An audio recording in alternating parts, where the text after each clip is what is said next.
So a little bit about you. How'd you get into stand-up? I was lonely. Same. Same. Honestly, that was like a huge part of it. Like, Still am. I wanted to do it like since I was 16. Yeah. And then I was like, oh, I'm going to do it when I go to college because I'll be in LA. And then I didn't because college was great. Mm-hmm. And then after that, law school. And then I'm like, I'm going to be a lawyer. Why? Like, I don't need comedy. Yeah. And then it was spring break of my last year of law school. And kind of all my friends, like, especially if you're like in Christian circles, everyone's married by like 23. Yeah. So at this point, I'm just like the weird guy that all of my friends make their kids call them Uncle Luke. And I'm just like, I don't hang out with anybody. So I just looked up open mics and I'm like, I'll go watch one, see if it's something I think I can do. Yeah. So I went to Flappers and I'm like, oh, I can definitely do this.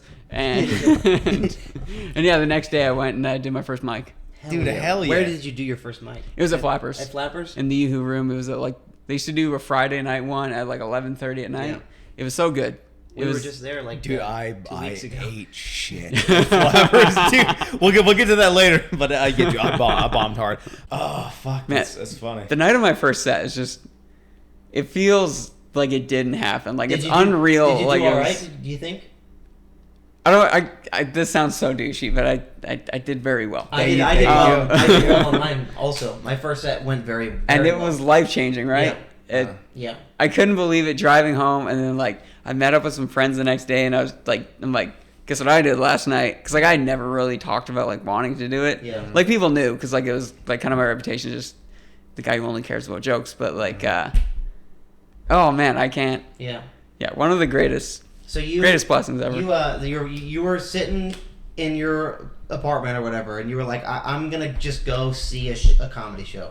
I was gonna watch an open mic. You're gonna watch an open mic, and you went to Flappers. Yeah, because I wanted to see like specifically that level. Yeah. Because like I would go to the Improv all the time. Like I would use the Meetup app. Yeah. And then there would just always be free tickets to shows, so I would do that all the time. But I did the same exact thing. Back in Nashville, I just went. I was in this weird, horrible time in my life, and I was just like, and I was just trying like all this new shit. I fucking got my skydiving license. Yeah, I'm gonna jump out of planes. Maybe Yeah. maybe that'll fix it. Yeah, that'll fix it. Just searching for an identity, dude. And so I was like, oh, okay, open mics or comedy or whatever, and I just went to a open mic at Third Coast Comedy Club. Shout out Third Coast Comedy Club downtown And, Nashville. Great little club, dude. Awesome room. And I sat there and I was like, I just want to see if I can do this. And I saw they all did 5 minutes, it was like an hour long. And I was like, okay, I can do that. yeah. I know I can do at least that. Yeah. And then, came back, and I started, like, writing some shit. And then, like, I think it was, like, a month later, like, an acquaintance of a friend of mine was like, hey, it's my birthday, we should all go to an open mic. And I had already had shit out, like, written out. Which is what half of open mics are. Yeah. and he, like, the idea was like, hey, we should all, like, go up and do 5. And I was like, it was just, like, the wildest fucking thing. And everyone was like, yeah, dude, that'd be awesome. They all bailed. Of course, they all fucking bailed. Yeah. But we all went. And I was like, yeah, I'll go up. And they were like, oh, shit, like, you're actually doing it. And he went up and he did, like, all right. And but then I went up and I did like really well, and and then like afterwards we were just all in the car like driving home, and I was just like numb. I was like, what the fuck did I just do? Like that was awesome. Like I just couldn't talk to people. It was the weirdest fucking thing ever, dude. And it just changed my fucking life forever. It was so cool. Yeah, man. And then it took over my life. Yeah. And now I'm a comedian. Yeah. It sucks. Now I'm stuck in Los Angeles. Man. People are like, what do you do with your day? I'm like, I work until, the end of the day, and then I leave immediately and do mics until I'm sleepy. Yeah, man.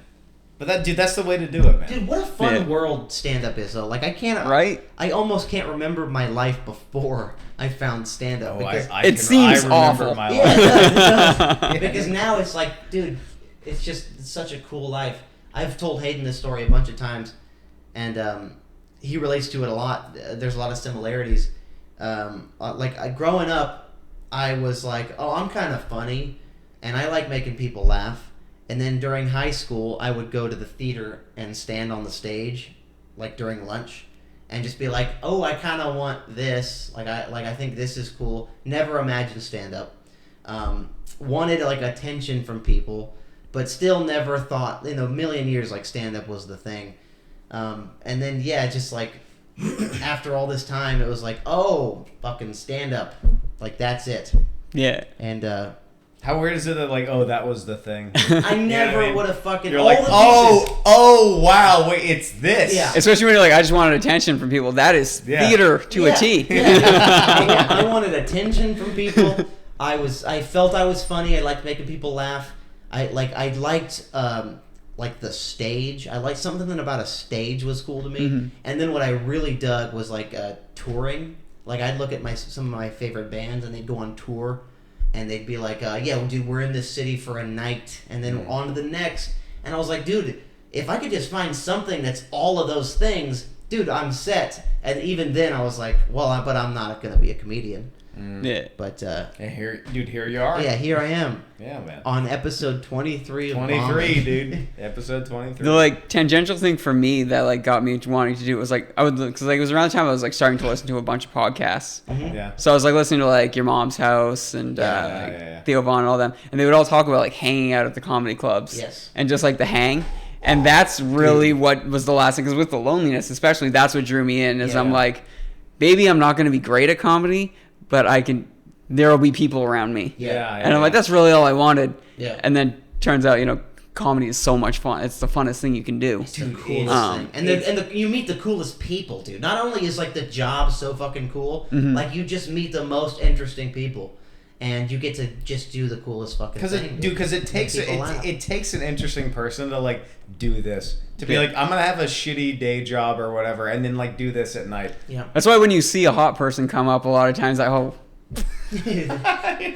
back to the drawing board. buddy.